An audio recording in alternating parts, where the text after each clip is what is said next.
Hello and welcome to Kevin's Odyssey, the director's commentary. I'm Josh, and this was my first ever short film that I shot across the course of 6 days. It stars Steve Murphy, Haley Russell, Danny Thornton and Danny Miller.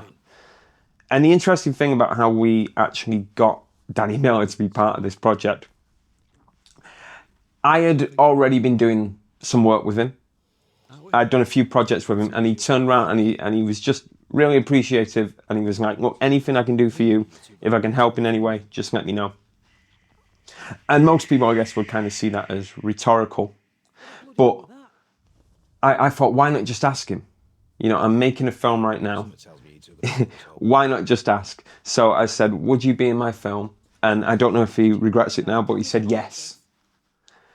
And bear in mind, I had already shot most of this, or all of it actually. So I'd shot everything that obviously he's not involved in. And when I was putting it together, I was like, it's just lacking something. It's lacking kind of a motivation. Like there's a lot of things happening, but it all seems to be convenient. You know, there's no motivation behind it. So I knew that I needed this motivational character for at least the hitmen to be there and to add more to the story, and also to inject like an element of comedy, because this was set out to be a comedy film. And when I first watched it back without these scenes, I was like, I'm not sure if that comes across. You know, it seems like this kind of whimsical action film. So I basically ended up writing the parts for Danny Miller, and Chris, the writer, pretty much wrote everything else. I love this part as well, where he knocks Tom's hand away. I think the decision for him being in a wheelchair, it just, I just really like the idea of having this boss character that was actually deeply, how do you say, held back by basically thinking that he's more capable than he is, but he actually has a physical limitation. And just to point out as well, that fall that the boundman took there, that was a real fall. Obviously the punch didn't connect from Kat, but the only thing that was between him and the floor there was a deflated air mattress, because I had forgot the pump for it. So thank you, Ethan, the person who played it, for taking that fall. If you go down in the woods today, you're sure of a big surprise. Now this song obviously everyone knows, and we're not using the original song in the film. We're using Michael Law's Piccadilly Orchestra, which, thank you to Steve, who plays Kevin. He actually got the permission for that, so deeply appreciate that. And this scene 2, this took actually a full day to shoot, because we're in 2 locations. So everything that you see with the cyclist here, this is on a public road where I'm just hanging out the back of a car. And we were there for about an hour or so. We'd done about 3 or 4 takes. And then everything else, like the car mount here and the interior shots, they're all done on a private road in Macclesfield. And the reason for that is because I had bought a car mount specifically for this film. And I wasn't too familiar with it. I'd never used a car mount before, and I really didn't want my camera to just go flying. And not only that, but interact with, you know, a stranger's car, because then you have to bring in insurance, and it's just generally dangerous. So I didn't want to do that. So we're on a completely private road here that was about a mile long, and we were just going back and forth each time doing different takes. Also, another thing about this, even the costumes here, I put a lot of attention into the costumes, like the peacock feather earrings and the purple jumper, and even Kevin there being dressed as kind of a Bill Oddie lookalike. You're not dogging up there, are you, Kevin? Margaret, second on the right, down here. See them gaily gad about. They love to play and shout. They never have any cares.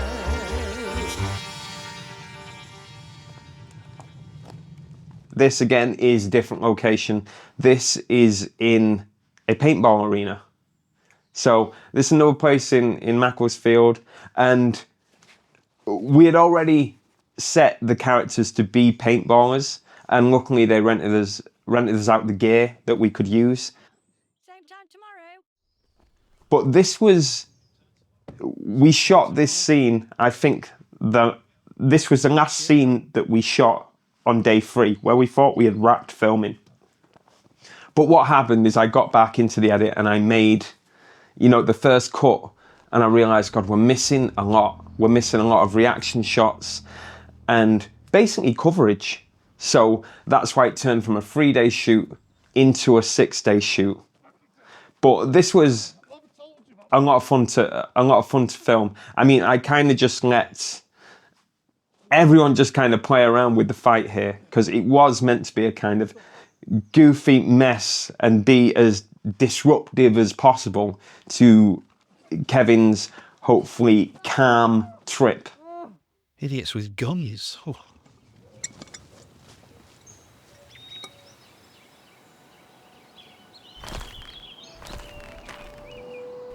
This originally was supposed to be about a minute-long montage of Kevin looking for the bird.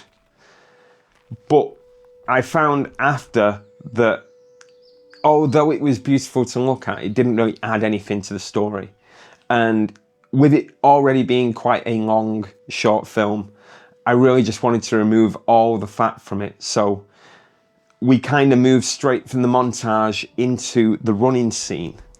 And the thing about the running scene, you might know if you've already watched this before, that there's quite a few mentions of dogging, just as a joke. It just seemed funny to put it in the script. And this scene, when it cuts to the runners, was actually a dogging hotspot, and that wasn't on purpose. I didn't realise until we were actually filming there that when we walked in, we saw like carvings and like codes on trees, and then very suspicious people like walking through, who obviously didn't want to be on camera. So I believe that we were filming in a dogging hotspot at this point. But we also, during this scene, these were filmed at roughly a year apart. So I had a horrible time trying to match everything here, but hopefully you're not able to tell, because some of this was shot within the 3 days that I initially shot, and then half of it is also coverage that was done about a year later. Because another pain with this is that because it was all shot outside in the summer, by the time I'd done the edit and realised, oh my God, we need more, it's now autumn or winter, and in England that just means it rains every single day.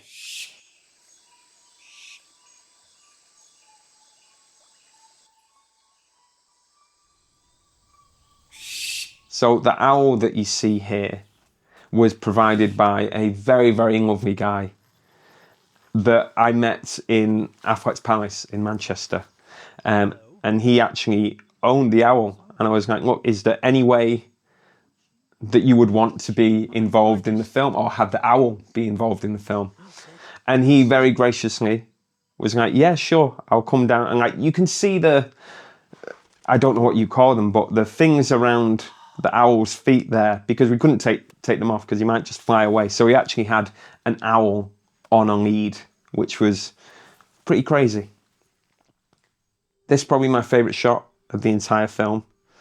I don't know why, it looks like we're actually in a jungle.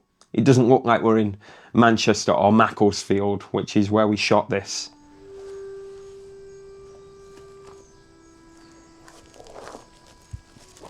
And this again leads to the big reveal, where we finally get back to our starting characters, Tom and Kat.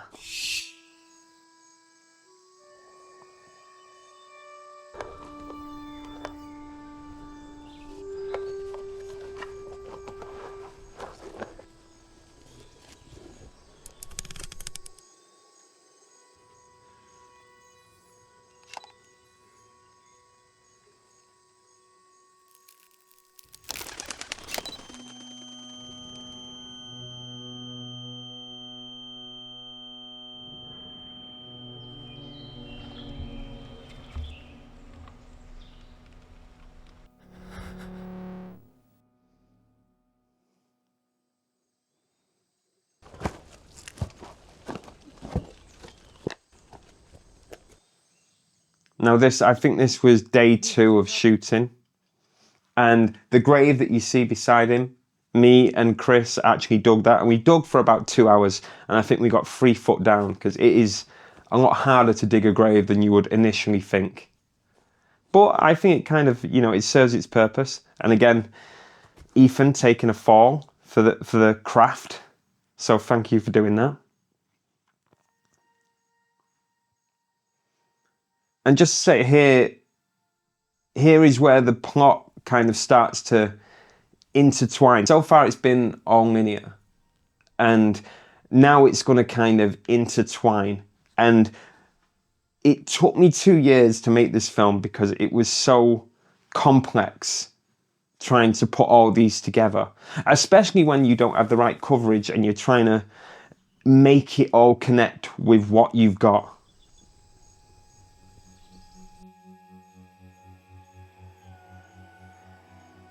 We're now merging 4 different people's perspectives. We've got Kat, Tom, Steve, and Leo, who is Danny Miller. I don't think his name is mentioned, so I don't think it's clear that he is called Leo.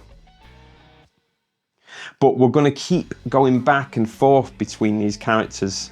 And this was a constant stopping point in the edit. Like, I would get up to around here and I would go, it's not right, it's not working. And I was also learning colour correction whilst making this film. And for at least 3 months, I was constantly improving in colour. So I would just have to restart the whole film again and colour grade it again.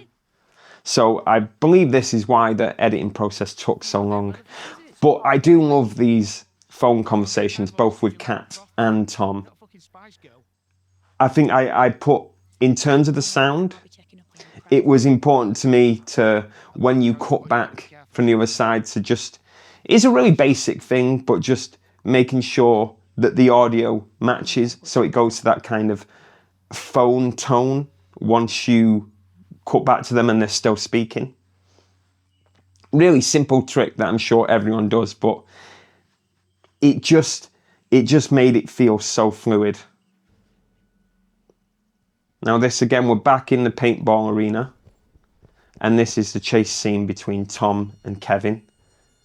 And funnily enough, this originally was a completely different scene that we shot and was just overly complicated for me. And when we shot it at first, it was really the scene that didn't make sense and kind of took you out of the whole film, because what was in the script I couldn't get across properly. Maybe if I had more time, but I think this really works here, just really dynamic, really exciting, and hopefully quite funny.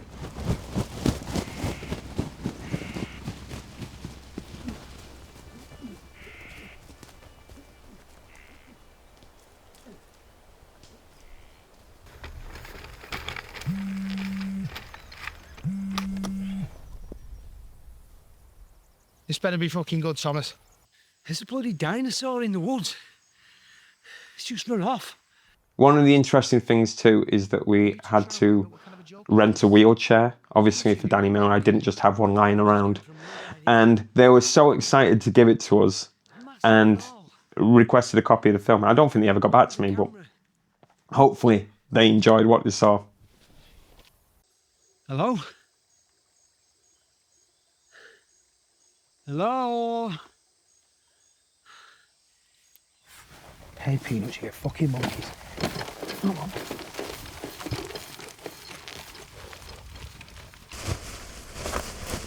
And here we go. This is where in the edit I was looking at it and I was thinking, is it very clear what's going on? And this is the thing, I guess, with being a first-time director and doing something so complex like this, where you are interspersing kind of timelines. You're like, I understand it, but is it clear to the audience? And I think when I had the screening event, everyone was laughing. I don't know whether they were just laughing at the situation or the dinosaur, but I think it became apparent by the end exactly what was going on. So, because I spent a lot of time thinking, God, this film is confusing. And I was like, I would rather the film be bad than people not understand it.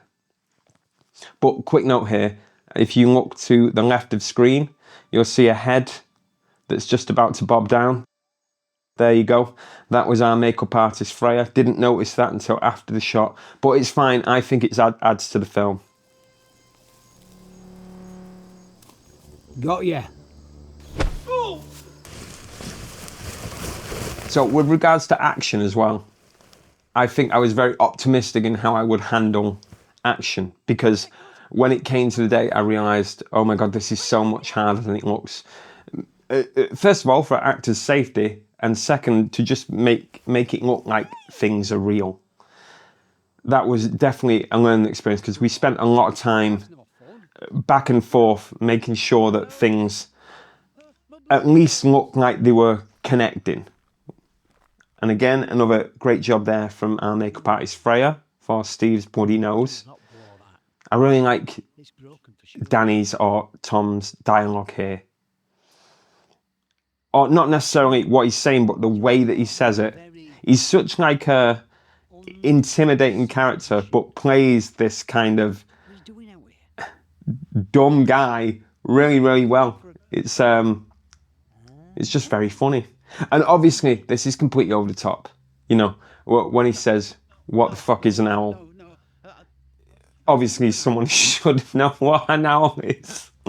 I mean, this is the crazy thing. The whole script of this was between me and a friend. We used to send scripts back and forth all the time, just for a joke. And, you know, sometimes I would go see him and we'd make like a daft film. That was kind of like our friendship. And so one day he sent me this, and I was like, that's a really like funny, goofy script. And I was like, okay, I'll make it. And then I started getting people involved, and I realized, oh my God, this is, you know, people care about this. So it's like, I can't just be doing it as a goof. I have to take this seriously. So I did. And, you know, it became like a really serious project. I just can't believe that we started from such a goofy script to it actually becoming a reality.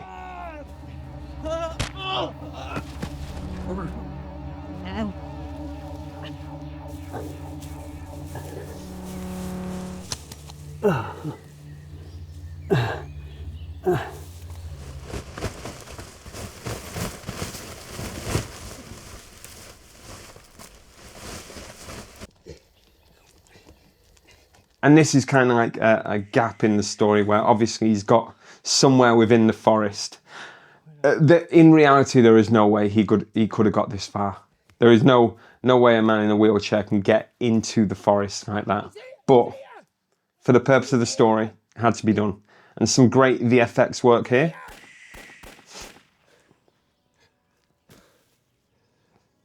Now, just to let you know, that is not the original owl. It is, however, or was, a real owl. And I was looking at first for a model. I wanted a model owl, and just nothing was looking anywhere near real. So I didn't know what to do. And, you know, because Facebook is always listening to you, I just kept speaking into my phone and saying, dead owl, owl taxidermy. And then sure enough, after a few hours, might have been a day, I got recommendations for taxidermy groups in Britain.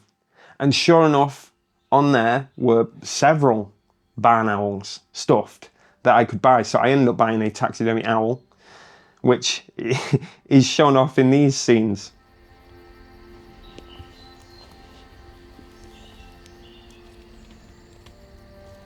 It's a shame about the eye, but I have little to no skills in VFX. So in order to make, I just had to let it lie that the eye of the owl doesn't look too realistic. This here was an attempt at foreshadowing for later, for Kat's death. And again, we thought of this later. We realised that when Kat gets killed, it's not quite clear what's happened. So we stuck in a shot of that stick to vaguely connect it to the next scene. so that when she lands on the spike at the end, it's Said you'd end up in a grave. at least is evidence of a reason why that's happened. I'll look at you. What are you now? Sack of meat. And you're a sack of shit. Now, this scene was definitely a risk because I remember sending it across What's going on your tits, princess? and it being very unclear whether people approved of it or not. And I wasn't sure whether I did. It was either going to work or it wasn't. It had to be very campy. And I actually think it really works here.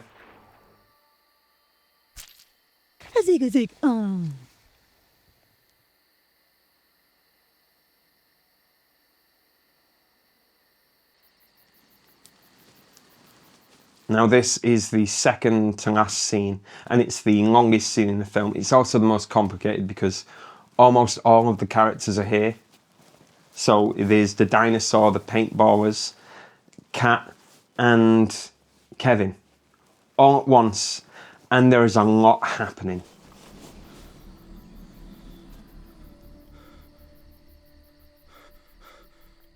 I think this was all shot at the end of the third day. And this honestly it must have took about 4 to 5 hours to think that we had everything. And I think it still had to get cover shots. One thing I'll say as well about the music is that I tried to, because I ended up composing all of the music, I tried to make it specific per the main characters. So if you rewound that back, when you see Kat enter the screen, she gets these kind of angelic voices. And I tried to use different kind of instrumentation per person. It's just a little subtle thing I tried to do. That's better. You'll also see here that the gun that Kat is using looks quite realistic because it is. It's like it's an actual prop gun. We only had these guns for the first 3 days. For all the cover shots, I ended up buying essentially cap guns and then spray painting them black and silver for Tom and Kat.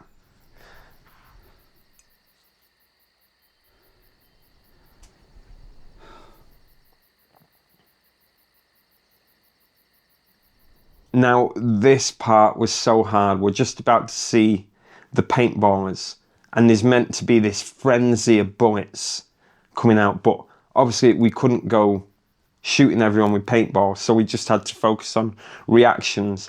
And so I ended up throwing a smoke grenade basically on the floor and asking, the dinosaur, Kat, and Kevin to just react as if they were being hit within the smoke for at least about 5 minutes, which is probably one of the weirdest things they've ever had to do. But I do love this shot. I love where the three of those stand up. I think that was really nicely composed.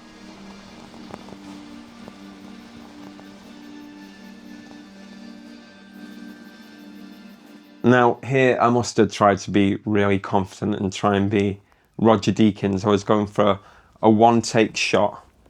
And I think it would have worked if I really knew what I was doing, if I'd framed it a bit wider out and followed the action a bit further away. But I think it was also because I know there was a lot of action here. It would have entailed about 10 to 15 shots to actually cover this as a standard action scene. So doing it as a one shot would have worked easier. But at the end of the day, this did end up taking probably about 15 takes because there needed to be blood applied at certain times, so it needed to be coordinated. But it was a lot of fun to do.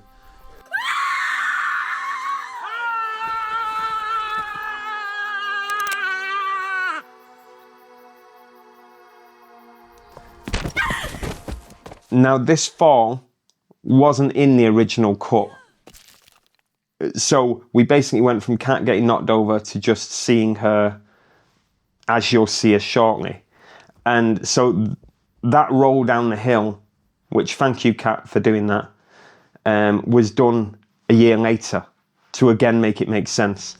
And I love this shot. It's gruesome, it's horrible, it's a shock for the audience after this kind of whimsical adventure. And it's a great performance from Kat. And if you see the little spurts coming from behind, that's Freya, our makeup artist, who's just spurting blood out from behind there. But, oh, I mean, one of my favourite shots. I can't use it on my show reel because obviously it's quite gorish. This, again, one of the scariest shots in the movie. Not for the way it looks, but I was using a drone that wasn't using the follow function. So ideally I would be driving a car and my drone would be targeted on it and would follow along. But that function wasn't working, so I was actually in the car navigating the drone at the same time, which is probably illegal, but is just what happened. So that was very scary to do. And this last scene, you'll notice Christine, who is the woman on the right, who plays Rose, she actually has no dialogue, and I felt so bad for having her come down and wait a few hours before shooting just to say nothing, but her reactions are absolute gold. I love it. He just likes the simple things. What the... And then we are, the story has came full circle. A birdwatcher introvert has become basically a birdwatcher badass.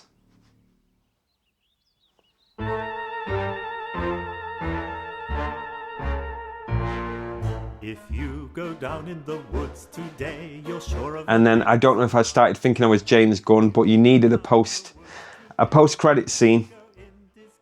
But I think this kind of really wraps up the story nicely. However goofy and surreal the story is, I think every kind of character has a start and an end. Even the cyclist there, we catch up with him, and the boundman. There's no mystery left, which I kind of liked.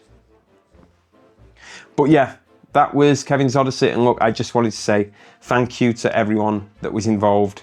It was one of the hardest things I've ever had to do, and one of the biggest learning experiences ever. And I can't thank you all enough.